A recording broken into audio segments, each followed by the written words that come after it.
twainyenga, mapenzi yetu yako wapi? Yale mapenzi ya kwamba sisi ni wapenzi wa Mtume. Lakini turudi kwa watu wa Yathriba.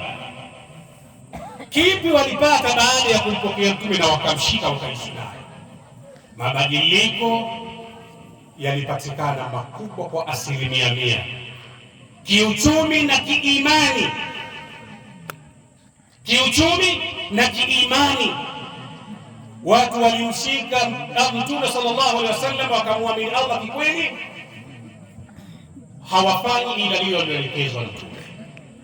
Ghafla hali ya hewa ya mji ikawa shwari, na ndipo wazee wale wakaketi chini tena, wakaona sasa kwa nuru hii ya ujio bwana mkubwa huyu, mji wetu haupendezi baki kuwa ni Yathriba tena, kama vile hapa tueni Kishuruyi.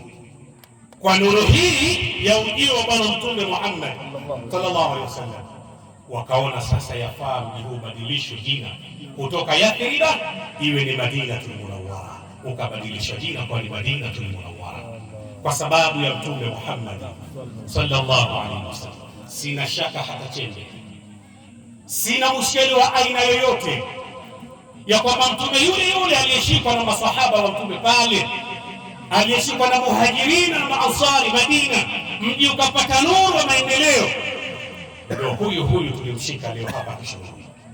Tukiishi maisha yale ya kumshika Mtume Kishuruyi na miji mingine yote Tanzania kwa ujumla na dunia yote kwa ujumla, basi itakuwa tutaishi maisha ya raha na amani na furaha. Lakini kama tuta tunakuedit mapenzi, hatari sana. Na hili Sheikh Tasami, lakini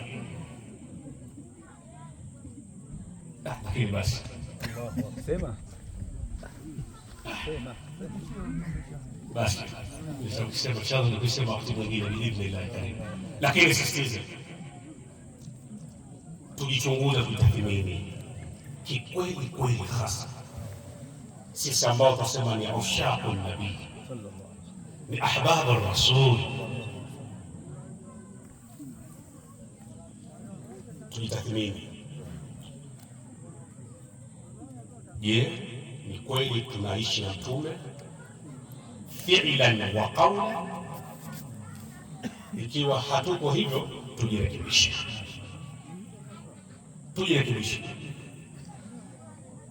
Tubaki pale Madina. Angalia nuru ilizidi kutawala baada ya kushuka ile aya ya hijab. Wanawake wa Madina kabla ya aya hii walikuwa kivaa vile wanavyojua wao, lakini ilipokuja hijabu ya kisheria, dakika chache tu masahaba wakatoka kupeleka ujumbe wa Allah kwenye familia zao. Wanawake wote mtaani walikuwa wanatembea hovyo vichwa wazi, wote wanajistiri. Kwa kumalizia, nasi tuna wajibu, kila Muislamu amshike Mtume kuanzia ndani ya moyo wake, kwenye familia yake na mtaa wake kwa ujumla, na hasa sisi ambao tumeoa, tuna wake, tuna familia. Kwenye hili tujitahidi. Lakini zaidi ni mtu ukiwa ni kiongozi wa dini ya Kiislamu, ni kiongozi wa dini, shekhe, imam, ustadh, sijui amiri wa nini, sijui nini. Maneno aliyoambiwa Mtume Muhammad sallallahu alaihi wasallam na Allah yatuhusu Waislamu sote, lakini hususan hawa ambao wataja kipekee kwenye hizi nafasi. Wa andhir ashiratak al-aqrabin, ili dawa iweze kuwa sawa na Waislamu waipokee na walimwengu kwa ujumla, lazima uanze nyumbani kwako.